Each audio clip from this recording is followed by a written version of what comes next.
सहनाववतु सहनौ भुनक्तु सह वीर्यं करवावहै तेजस्विनावधीतमस्तु मा विद्विषावहै। ओम शांति शांति शांति। मीमांसा दर्शन की 359वीं कक्षा। मीमांसा दर्शन के 9वें अध्याय का द्वितीय पाठ हम देख रहे हैं और इसमें छठे अधिकरण की 2 व्याख्याएं हमने देखी। इनमें जहां कहीं जो साम कहा गया है और छंद यानी ऋचा वैसी नहीं है, वहां पर जिस छंद की कही गई है उसका आगमन करना चाहिए, उत्पत्ति ऋचा को लाना चाहिए अथवा प्रगथन से कर लेना चाहिए जो वहां पर उल्लेखित हैं। यही यहां पर अलग अलग उदाहरणों को देख करके चर्चा की गई है। पिछले पाठ में 2474 पृष्ठ पर जो हमने दूसरी व्याख्या देखी थी, उसमें दूसरे अनुच्छेद में दूसरी पंक्ति, ये ते द्वे सवने ककुभौ असमामनाते आनीयेते। तो ये जो सवन है, 2 सवन है। अब इसमें जो सवन शब्द है इसमें वैसे सप्तमी विभक्ति और नीचे भी अर्थ ऐसा ही किया हुआ है। 2 सवनों में जो 2 सवनों में, तो एक तो सवन, अगर सवन का मतलब यहां पर हम कर्म लेंगे तो यहां पर सप्तमी विभक्ति लेंगे, लेकिन यहां पर द्वे सवने, यहां पर सप्तमी उस तरह से नहीं आती। अगर द्वे के साथ में हम सवन अधिकरण मान के कहते हैं, लेकिन सवने को अलग से लेते हैं तो सवन में जो 2 ककुप असमामना आते हैं ऐसा। तो तब तो अगर सवन में या तो हम सप्तमी एक वचन मानेंगे कर्म मानते हुए चल रहे हैं तो, और नहीं तो जब अगर इसको ऋचा का वाचक मानेंगे तो यहां पर प्रथमा विभक्ति द्विवचन मानेंगे, सवनम सवने। तो ये ते द्वे सवने ककुभौ असमामनाते आनीयेते ऐसा। तो इस दृष्टि से यहां पर दोनों तरह से देखा जा सकता है। नीचे इन्होंने स्पष्ट किया ही है, यहां सवन का मतलब कर्म नहीं लेना है, यहां पर सवन शब्द ऋचा का वाचक है। फिर भी ये थोड़ा विचारणीय है बिंदु। आगे और देखते हैं अगला तीसरी व्याख्या। तो अथवा करके कह रहे हैं, अनुष्टुप गायत्री द्वय प्रकथनेन संपादिते अनुष्टुभे त्रिचे श्यावाश्व अगंधी गव सामनोर गानाधिकरणम। तो यहां पर अनुष्टुप और गायत्री इन 2 के प्रकथन से संपादित जो अनुष्टुप त्रिच है, अनुष्टुप है त्रिचे, एक अनुष्टुप है और एक गायत्री है, 2 मंत्र हैं वहां पर, आगे बताएंगे भाष्य में। तो लेकिन इसमें प्रकथन करके फिर अनुष्टुप त्रिच बनाया जाएगा। तो उसमें श्यावाश्व और अंधिगव ये 2 नाम के साम हैं, इनका गान किया जाएगा। श्यावाश्व और अंधिगव नाम के 2 साम हैं, उनके लिए जो 2 मंत्र वहां पर मिलते हैं, एक अनुष्टुप है और एक गायत्री है। लेकिन इनको गाना अनुष्टुप में चाहिए, अनुष्टुप में गाना चाहिए, तो वहां पर प्रकथन करके अनुष्टुप त्रिच बनाया जाएगा, ऐसा सिद्धांत पक्ष। भाष्य देखिए, एवं वा पंचछंदा आवाप आर्भव पवमान सप्तसामा। तो ये तृतीय सवन की बात है, माध्यम दिन सवन, तृतीय सवन की बात है, माध्यम दिन नहीं, तृतीय सवन की बात है। इसमें आवाप किया जाता है तो उसमें वो पंचछंदा 5 छंद वाला होता है और सप्तसामा 7 ऋचाओं वाला होता है, और पवमान देवता वाला आर्भव, ये आवाप वहां पर किया जाता है। तो यहां पर 5 छंद और 7 साम, ये जो बात कही गई इसी को आगे खोल करके बता रहे हैं। गायत्र संहिते गायत्रे त्रिचे भवतः। यहां पर गायत्र और संहिते, गायत्र और संहित ये 2 साम आ गए। ये कहां पर गाया जाता है? गायत्रे त्रिचे भवतः, ये गायत्री छंद एक आ गया है। गायत्री त्रिच में होते हैं, तीनों गायत्री मंत्र के छंद वाले होते हैं। आगे श्यावाश्व अंधी गवे, अनुष्टुप है। शावाश और अंधिगव ये दो साम हो गए और इसमें छंद होगा अनुष्टुप छंद, ये एक छंद आ गया। उष्णी ही सफम, उष्णिक जो है ये छंद है और सफ नाम का साम है, तो जो सफ नाम का साम है वो उष्णिक छंद में किया जाएगा, तो यानी एक छंद और एक साम आ गया। ककुभी पौष्कलम, पौष्कल नाम का साम है और ककुभ नाम का छंद है, तो ये दोनों एक एक हो गए, ककुभी पौष्कलम। आगे कावम अंत्यम जगतीशु इति, और जो अंतिम काव है, काव ये साम का नाम है, ये जगती में, ये जगती एक छंद हो गया। तो ऐसे करके आप देखेंगे कि 7 तो यहां पर साम हो गए और 5 छंद हुए हैं। 2 जो ज्यादा थे वो इसलिए थे कि गायत्र और संगीत एक साथ थे और शाबाश और अंधिगव ये साथ साथ थे, तो ये 2 साम यहां पर अधिक है, तो 7 तो साम हुए और 5 छंद हुए। आगे यदेतत् शावाश्वम अंधिगवम च द्वे सामनी, ये जो शावाश और अंधिगव नाम के 2 साम हैं तयो, उन दोनों में, उनके विषय में पूर्वा अनुष्टुप, पहला मंत्र जो कहा गया है वो अनुष्टुप का है। हाँ आचार्यवर्य अत्र पंचसप्तति पृष्ठे प्रथमा पंक्ति गायत्री से संहित 2 गायत्र त्रिचे, तो गायत्री से संहित अत्र गायत्री भिन्न संगीत भिन्न अस्ति, तो से कथम भविष्य? नहीं, गायत्री संगीते ये द्विवचन है, प्रथमा का द्विवचन। गायत्री त्रिचे भवता, गायत्री संगीते, गायत्री और संगीत नाम के 2 साम हैं। ये कहां पर होते हैं?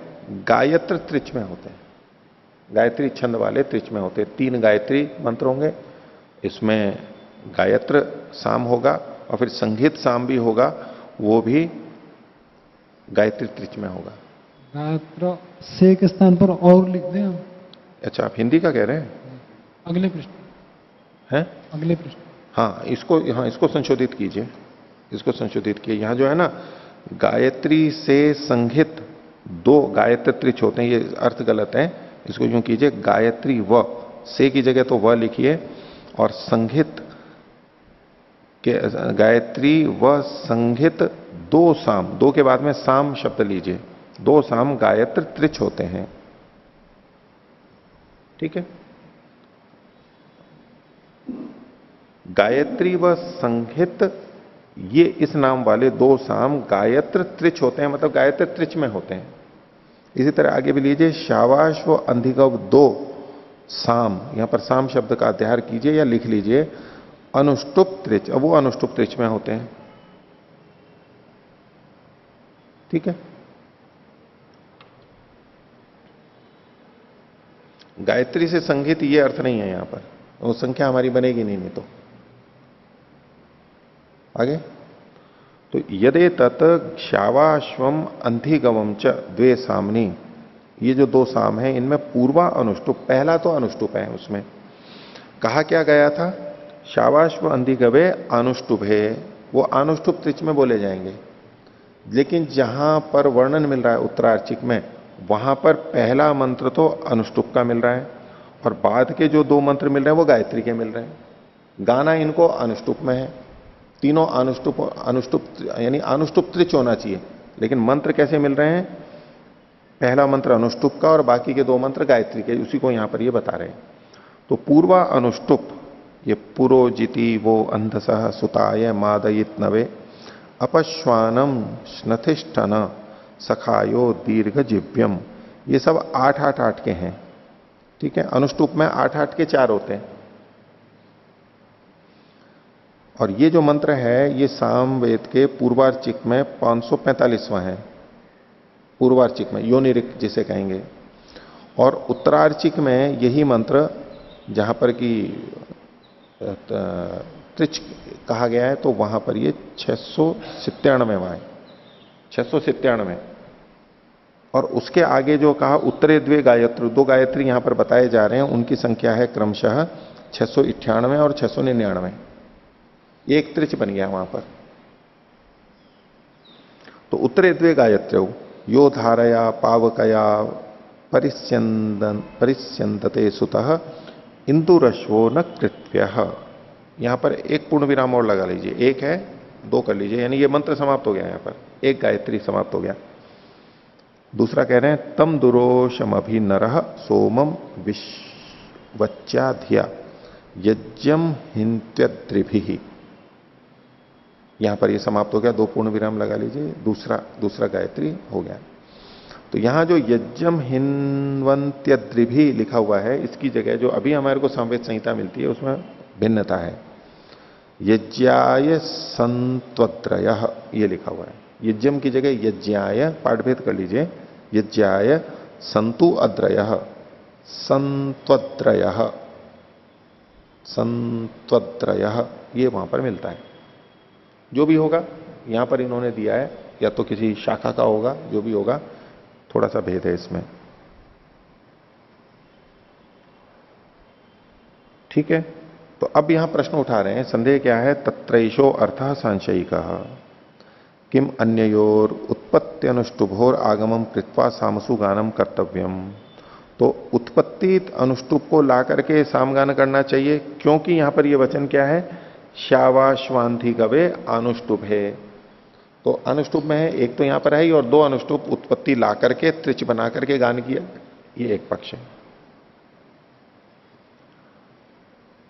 अथवा या असौ पूर्वानुष्टुप, पहली वाली अनुष्टुप, और उत्तरे च गायत्री, और बाद वाले जो गायत्री मंत्र हैं, छंद हैं, तयो प्रकृथनेन त्रिच कर्म कृत्वा अनुष्टुप कारम गानम कर्तव्यम।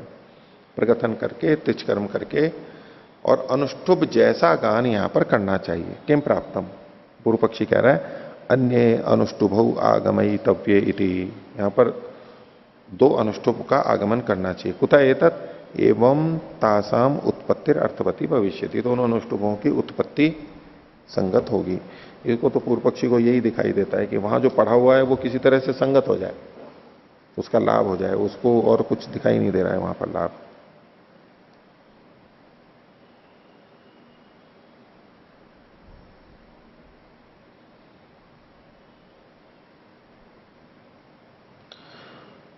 तो इस पे सिद्धांति कहता है एवं प्राप्ति ब्रूम प्रागाथिकम तु, सिद्धांति का है अर्थ वैसा का वैसा ही है, प्रागाथिकम गानम कर्तव्यम एवं ही स्मरंती अनुष्टुभ प्रगाथ इति, प्रगाथता स्मर्यमाणा न अपहनोतव्या।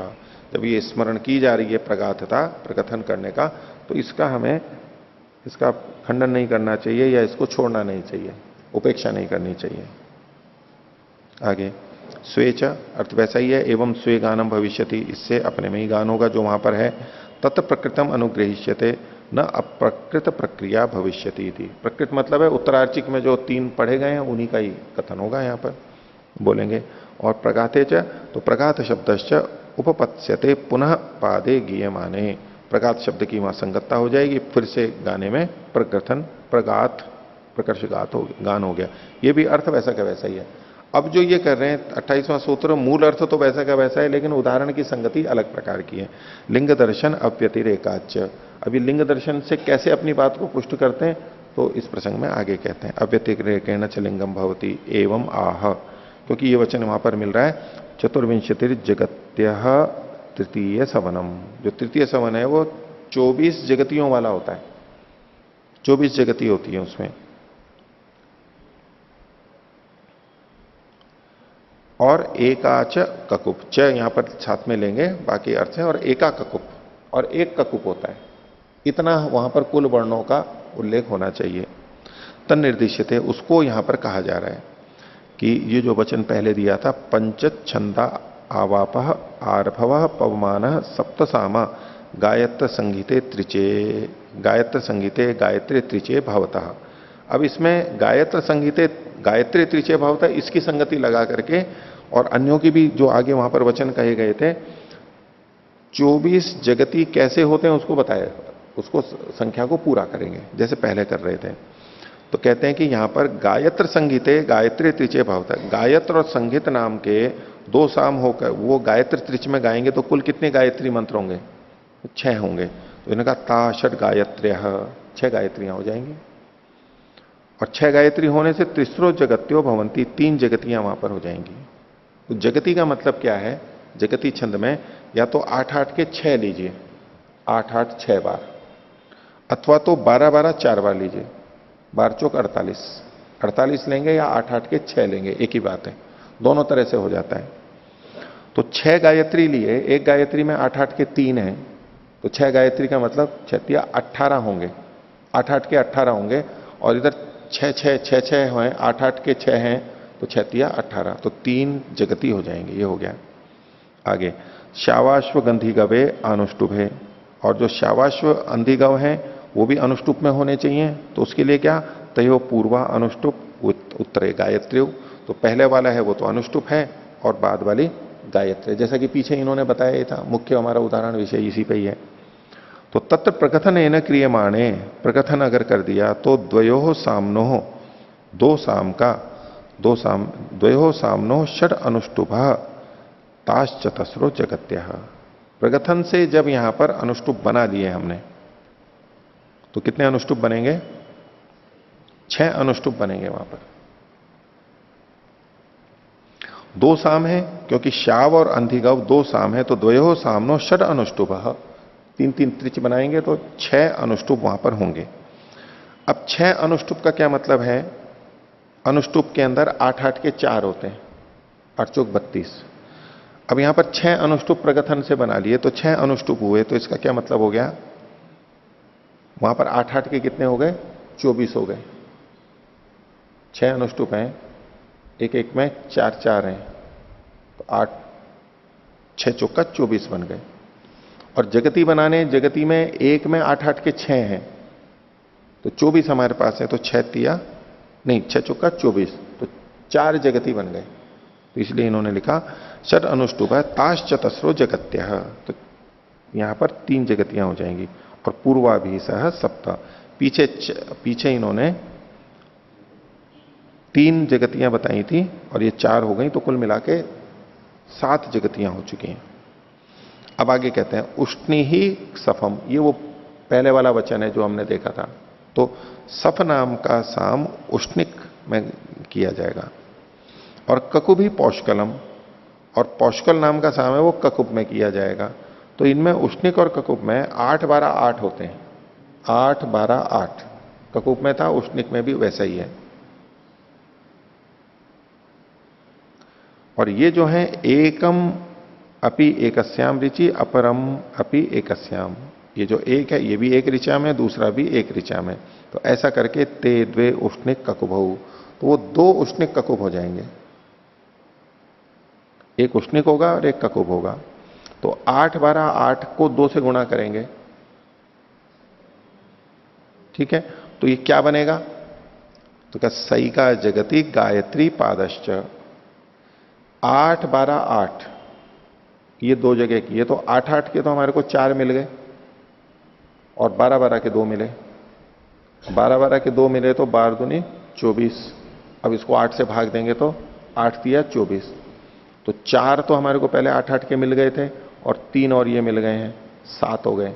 तो 6 8-8 के लेंगे तो एक जगती बनता है, और एक गायत्री का यानी 8 वाला बच गया, उसको इन्होंने ये लिखा है सई का जगती, एक जगती हो गई, और गायत्री पाद एक गायत्री पाद अलग जुड़ गया, बच गया, इसको आगे जोड़ेंगे, काम में लेंगे, लेकिन एक जगती बन गई। तो पूर्वाभि से अष्टौ जगत्य है, तो पहले 7 हो चुकी थी, तो कुल मिलाकर के 8 जगतियां हो गई हैं। आगे कावे तिस्रो जगत्य, जो काव नाम का साम है उसमें 3 जगतियां ही होती हैं। पीछे जो बात कही थी इन्होंने ना, कावम अंत्यम जगतीशु, जो अंतिम काव है वो जगती में होगा, तो जगती में होगा तो उसमें त्रिच तो बनेगा ही, तो 3 जगतियां वहां पर हैं ही। तो कावे तिस्रो जगत्य, 3 जगतियां ये प्राप्त हो गई, तो ताभी सह एकादश भवंती, 11 जगतियां हमारे को मिल गई हैं। आगे तो ये जो अभी तक हमने किया था ये आर्भव पवमान था, आर्भव पवमान जो वहां पर शुरू में कथन किया था ना, वो आर्भव पवमान था। उसमें कुल मिलाकर के 11 जगतियां हुई हैं। हमारे को क्या वचन मिल रहा है, चतुर्विंशतिर जगत्य तृतीय सवनम, तृतीय सवन में 24 जगतियां होती हैं। तो वहां जो पीछे का उल्लेख था, तो इसमें क्या होता है कि तृतीय सवन में 2 स्तोत्र होते हैं, तृतीय सवन में 2 स्तोत्र हैं कुल, दो स्तोत्रों में पहला जो आर्भव पवमान है वो एक स्तोत्र है, उसमें 17 स्तोम होते हैं, 17 होते हैं। उन 17 को मिला करके जोड़ करके ये 11 जगती बन गई थी। अभी जो हमने गणना की है ना उसमें 17 है स्तोम, 17 होंगे और उनको मिला करके 11 जगतियां बन जाएंगी। अब तृतीय समन में ही दूसरा स्तोत्र क्या है, वो 21 स्तोम होते हैं। उसमें अग्निष्टोम या यज्ञायज्ञीय, या तो अग्निष्टोम कहिए या यज्ञायज्ञीय कहिए, उसमें वो 21 होते हैं और उससे 13 जगती बनेंगी जो अभी आगे बताएंगे। तो 11 और 13 मिलाकर के ये 24 जगतियां सिद्ध होती हैं। तो पीछे जो हमारे को वचन था वो केवल आर्भव पवमान से संबंधित था, उसकी तो विवेचना करके इन्होंने 11 जगतियां बना दी। अब जो आगे कह रहे हैं वो अलग चीज है। ये कह रहे हैं एक विंशम यज्ञायज्ञीयम, यज्ञायज्ञीय जो साम है वो 21 का होता है। अब उसमें कैसे होते हैं उसको कर रहे हैं, तत्र पूर्वा बृहति विष्टार पंक्ति ही। तो इसमें पहले वाला जो है वो तो बृहति होता है और यहां पर उत्तरा शब्द जोड़ देते हैं, नीचे अर्थ कर रखा है उस दृष्टि से उत्तरा विष्टार पंक्ति, दो वहां पर मिल रहे हैं, एक बृहति और एक विष्टार पंक्ति। बृहति के अंदर 8 8 12 8 ऐसे मिलेंगे, 36 होते हैं, 8 8 12 8 ये सामान्यतः जो कथन है। और विष्टार पंक्ति है उसमें 8 12 12 8 ऐसे होते हैं, 40 हो जाएंगे ये, ठीक है। 8 12 12 8। आगे कहते हैं तत्र ककुभौ उत्तरे कृत्वा प्रगाथ क्रियते, इसमें ककुभ को बाद में लेकर के प्रगाथ किया जाता है, प्रकथन करते हैं। यानी वहां मंत्र तो ये दो पढ़े हुए हैं, मंत्र दो पढ़े हुए हैं, अब इसमें ककुभ उत्तर लेकर के प्रगाथ किया जाएगा। एक विंशे च स्तोमे, ये 21 जो है स्तोम हुए, उसको 21 स्तोम करने पर कैसे होगा, उस 21 स्तोम में सप्त बृहत्यो भवंती, 7 तो बृहति बनेंगे, क्योंकि 21 करेंगे, कुल 21 मंत्र हैं और त्रिच बनाने हैं, तो त्रिच बनाने 3 के प्रगथन करेंगे तो 7 जोड़े बनेंगे, 7 21। उन 7 में जो पहला मंत्र होगा, 7 में, 7 त्रिचों में जो पहला मंत्र होगा वो बृहति का होगा, तो बृहति छंद वाले कितने बनेंगे, 7 बनेंगे। इसलिए इन्होंने कहा यहां पर तत्र एकविंश स्तों में क्रियमाणे सप्त बृहत्यो भवंती, 7 तो बृहति होती है। और चतुर्दश ककुभ, और 14 उसमें ककुभ होते हैं। इसमें जो इन्होंने कहा तथा ककुभौ उत्तरे कृत्वा प्रगाथ क्रियते, बाद में 2 ककुभ जोड़ करके, प्रत्येक त्रिच में 2 ककुभ जोड़ करके त्रिच वहां पर किया जाता है, ऐसा भी वचन है। तो ककुभ कुल मिला के कितने होंगे, 7 त्रिच हैं तो 2 होकर के तो 14 ककुभ हो जाएंगे। तो 7 बृहति और 14 ककुभ हो गए, इतने हमारे को ये प्राप्त हो गए। अब इसके अनुसार जगतियों को बना रहे हैं, तो कहते हैं या सप्त बृहत्य, 7 बृहतियां हैं। बृहति का मतलब क्या हुआ, 8 8 12 8, तो 7 बृहतियां हैं, उससे 5 जगती बन जाएंगी। कैसे बनेंगी उसके लिए, तो हम 8 8 12 8 इसको मिलाएंगे तो 36 अक्षर हुए, और ये 7 हैं, तो 36 को 7 से गुणा कर देंगे तो 252 आता है। 36 36 के 7 हुए, 7 बृहतियां हैं तो 252 आएगा। और जगती बनानी है, जगती में 48 होते हैं, तो 252 में 48 का भाग दे देंगे, तो ये 48 को 5 से गुणा करते हैं तो 240 आता है, 12 बच जाएगा, 12 संख्या बच रही है उसमें, तो 5 तो इसमें जगती हो गई, ताहा पंच जगत्य है, ठीक है। पीछे देखिए कहां, ता सप्त बृहत्य है, तो 7 बृहतियां होंगी, ता पंच जगत्य, 5 जगती हो जाएंगी, ठीक है। और पूर्वा भी सह षोडश, पहले 11 जगतियां थी, 5 ये जुड़ गई तो कुल 16 जगतियां हो गई। आगे कहते हैं एकश्चात्र जगती पाद, जगती का एक पाद यहां पर बच गया है, 12 अक्षर बच गए ना, 252 थे उसमें से 240 काम में ले लिए तो 12 बचे। अब इसमें जगती का एक पाद बचा है, तो वो इस दृष्टि से कह रहे हैं कि 12 12 के 4 होते हैं जगती में, 5 चौक 48, तो 12 अक्षर ये बचे हुए हैं, जगती का एक पाद बचा हुआ है, यानी उससे जो 12 बचे हैं उसे जगती का एक पाद बना लिया है इन्होंने। आगे पूर्वेण गायत्री पदेन सह विंशतिर अक्षराणी, पीछे एक गायत्री बचा था, एक गायत्री बचा हुआ था ना, एक गायत्री का मतलब गायत्री का एक पाद बचा हुआ था, यानी 8 बचे हुए थे और 12 ये बचे हैं, तो कुल मिलाकर के विंशति अक्षराणी 20 अक्षर अभी बचे हुए हैं, वो आगे जोड़ेंगे। आगे देखिए, अथ चतुर्दशु ककुप्सु या द्वादश ककुभ, तो 14 ककुभ थे कुल, 14 लेने पड़े थे, 7 त्रिचय तो 7 दूनी 14। अब उन 14 में से 12 ककुभ को ले रहे हैं, अभी 2 ककुभ को छोड़ रहे हैं, तो 12 ककुभ अगर लेंगे तो 7 जगती बन जाएंगी। 12 ककुभ लेंगे तो 7 जगती बन जाएंगी। कैसे बनेंगी उसको देखिए कि जब मैंने 12 ककुभ लिए, एक ककुभ में 8 12 8 की संख्या है, 8 12 8, तो 8 8 के कितने बनेंगे इसमें, 12 ककुभ लिए तो प्रत्येक में 2 2 हैं 8 8 के, तो 12 दूनी 24, 24 8 के हमारे को मिल गए। और 12 12 के हमारे को मिलेंगे 12, तो 12 12 के 12 मिलेंगे, तो वो 12 12 के 12 मिलेंगे। लेकिन अगर इसी को 8 वाले बनाना चाहें हम तो वो 18 बनेंगे। 12 12 के 12 हुए, या तो उसको गुणा करके कर लीजिए, नहीं तो 8 और 12 में 1.5 का अंतर है, तो ऐसे 12 12 के 12 बन रहे हैं, तो इसका 12 का 1.5 कर दो तो 18 बनेगा। तो 8 8 के 18 बन गए, तो सीधे सीधे जो 8 8 के थे वो तो 24 हो गए, और 12 से जो हमने 8 के बनाए वो हुए 18, तो कुल मिला के कितने हो गए, 42 हो गए। 42 8 8 के हैं जोड़े, और जगती में एक में 8 8 के 6 होते हैं, तो 42 में 6 का भाग दे देंगे, 6 सत्ते 42, तो 7 जगती प्राप्त हो गए। ठीक है, तो ये कह रहे हैं अथ चतुर्दशु ककुप्सु, 14 जो ककुब हैं उनमें से या द्वादश ककुभ, जो 12 ककुब हैं उनसे तो 7 जगतियां हो जाएंगे। और पूर्वा भी से त्रयोविंशति, और 7 और पहले के 16 थे और उसमें 7 जोड़ दिए तो 23 हो गए। और ये द्वे ककुभु शिष्टे, 2 ककुब बच गए थे 14 में से, जो 12 ले लिए थे तो 2 बचे थे, और 2 ककुब बचे हैं, तो बोले सही का जगती और गायत्री पादश्च, तो 2 ककुब बचे तो उसमें 1 जगती बन गया। कैसे बन गया 1 जगती, ककुब में 8 12 8 था, ऐसे ऐसे हमारे पास 2 हुए, तो 6 12 12 में से भी निकाल लिए हमने, 8 8 निकाल लिए, तो 6 मिल गए, 1 जगती बन गया, और 6 अक्षर 8 अक्षर बच गए हमारे को, तो गायत्री का 1 पाद बच गया। तो 23 पहले जगती हो चुकी थी, 1 जगती ये और हो गई।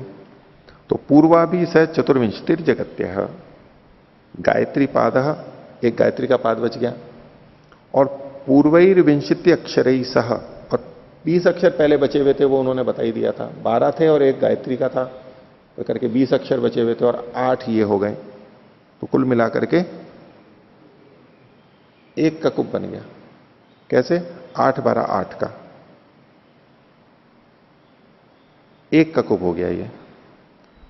तो यहां देखो अपना मूल जो वाक्य था ना, चतुर्विंशति जगत्य तृतीय सवनम, और 1 ककुब, 1 ककुब बचना चाहिए था और 24 जगती होनी चाहिए, तो ये सब बना दिया इन्होंने ऐसे। एवं प्रगाते क्रियमाणे चतुर्विंशति जगत्य एकाच ककुब, ये बन गया। अथ प्रगातो न क्रियते, प्रगात अगर नहीं करेंगे, ततः श्वावाश्व अंधिगवयोर उत्पत्ति अनुष्टभोर आगमात, तो उसमें उत्पत्ति अनुष्टुप का आगमन करना पड़ेगा, एक तो ये होगा। और यज्ञायज्ञीय उत्पत्ति का कुभोर आगमात नैशा संख्या संपत्त्यते, और यज्ञायज्ञीय जो उत्पत्ति का कुब का आगमन करेंगे तो भी ये संख्या संपन्न नहीं होगी। तो तस्मात् प्रग्रथनेन गानम कर्तव्य, इसलिए प्रगथन करके गान करना चाहिए। अब पीछे जो हमने देखा था वहां भी यही बात थी कि प्रगथन करके करेंगे तो ये लिंग ठीक बैठ रहा है, लिंग दर्शन हो रहा है, इतने बन जाएंगे। और अगर उत्पत्ति ऋचा का आगमन करेंगे तो ये संख्या बनती नहीं है। लेकिन ये कैसे होता है ये भी स्पष्ट नहीं है, उसमें क्यों अंतर आ रहा है। और इसके लिए दूसरों ने भी इस पर टिप्पणी की है। वैसे तो एक पुस्तक है जैमिनीय जयमाला विस्तर, जैमिनीय जयमाला विस्तर पुस्तक है, व्याख्या है इसकी इन विषयों की लेकर के, तो मीमांसा कोश में उसका उदाहरण दिया हुआ है। तो वो इस पे आपत्ति करते हैं, इस पे भी और आगे वाले पे भी। इस आगे वाले वस्तुतः तो आगे वाले पे करते हैं, लेकिन ये सब जगह घटेगा। उनका ये कहना है कि आवृत्ति से भी वही पूर्ति, अतः प्रकथन से ही प्रगाथ सिद्ध होता है। ये कहना चाह रहे हैं कि उत्पत्ति से भी वही पूर्ति होती है। आप उत्पत्ति ऋचाओं को लेकर के आए हो तब भी तो संख्या वही पूरी हो रही है। आपको अनुष्टुप बनाना है, आपको जगती बनाना है, आपने उत्पत्ति से लेकर के आए हो तब भी संख्या तो जगती की उतनी ही पूरी हो रही है। आपने प्रगथन करके बनाया तब भी संख्या वही पूरी हो रही है। यहां का वर्णन ऐसा है कि यदि हम उत्पत्ति ऋचाओं को लाते हैं तो ये संख्या ठीक नहीं बनेगी, और प्रगथन करेंगे तो संख्या ठीक बनेगी। यहां का वर्णन तो ऐसा है। उन्होंने वहां पर यह लिखा कि चाहे आप लाओ, बाहर से लाओ, आवाप करो, तब भी संख्या यही बनेगी, और प्रगथन करोगे तो भी वही संख्या बनेगी, क्योंकि बन तो वही रही है कुल मिला के। पर चूंकि यहां पर प्रगाथ शब्द है, प्रगथन है, इसलिए यहां पर प्रगाथ से ही करना चाहिए, ला करके नहीं। उनका हेतु यह है, संख्या की पूर्ति तो आगमन से भी हो जाएगी, लेकिन चूंकि आप इसको प्रगाथ या प्रगथन करने की बात लिखी हुई है, प्रगथन शब्द पड़ा हुआ है, इसलिए प्रगथन करके ही बनाना चाहिए, ऐसा करके उन्होंने किया। यानी समस्या उनको भी थी यहां पर इस संदर्भ में। तो और अगला जो हमारा अधिकरण आ रहा है, इसी की जो एक और व्याख्या है, इसी अधिकरण की जो अगली व्याख्या है, उसमें कुतूहल वृत्तिकार ने तो इसको क्लिष्ट मान करके, ये 2479वें पृष्ठ पर अभी हम आगे देखेंगे, उसके संदर्भ में, आज नहीं तो कल देखेंगे इसको, उसके संदर्भ में कुतूहल वृत्तिकार ने कहा कि ये क्लिष्ट है, इसलिए उपेक्षणीय है, इसकी उपेक्षा कर दो। यानी वो क्लिष्ट का मतलब यह है कि वो समझ में नहीं आ रही है कि संगति लगेगी कैसे। अब उनको हम पढ़ेंगे, पंक्तियों को लगाएंगे, जैसे अभी पीछे लगाते रहे, पंक्ति वहां भी लगाएंगे, इसमें और भी ज्यादा क्लिष्टता है। आखिर ये कहना क्या चाह रहे हैं? तो प्रगथन करके संख्या की पूर्ति, आगमन करके संख्या की पूर्ति, तो संख्या की पूर्ति तो वहां पर हो ही रही है। अब इसमें या तो साम वाले इसको विशेष जो जानते हो वो कुछ इसमें से समाधान करके बताएं, वो मिला नहीं। लेकिन इन्होंने तो सबने देखा होगा, कुतूहल वृत्तिकार है, जैमिनी न्यायमाला विस्तार है, ये जो टीकाकार हैं, इन लोगों ने तो इस विषय को देखा ही होगा, ऐसा मान करके मैं बोल रहा हूं। उनको भी यहां पर संगतियां नहीं लग रही हैं, तो कोई बात नहीं है, लेकिन हम पंक्ति को तो देखेंगे ये यहां क्या लिख रहे हैं। कुछ कुछ जगह जितनी संगति हो रही है वो हम देखते चलेंगे, जैसे हम पीछे देख रहे हैं। ठीक है, तो फिर आज के लिए तो हम इतना ही रखते हैं। इसी का अधिकरण तो वही छठा ही चल रहा है, उसकी तीसरी व्याख्या जिस तरह इन्होंने की, एक उदाहरण लेकर के उसको करेंगे। इसमें जो अभी तक जितने उदाहरण लिए थे, ये सारे के सारे इन्होंने प्रकृति के उदाहरण लिए थे। अब जो आगे उदाहरण लिया जाएगा, चौथा वाला जो नए ढंग से जो व्याख्या की गई है, वो विकृति का उदाहरण लेकर के इसी विषय को रखा गया है कि यहां पर भी प्रकथन करना चाहिए, उत्पत्ति ऋक का लेकर के आगमन नहीं करना चाहिए। बाकी तो वही है, मुख्य विषय तो वही है कि प्रकथन करना चाहिए, और लिंग दर्शन से ये सिद्ध होता है। गणना उसी तरह से यहां पर करेंगे। तो आज का पाठ इतना ही रखते हैं। प्रणव।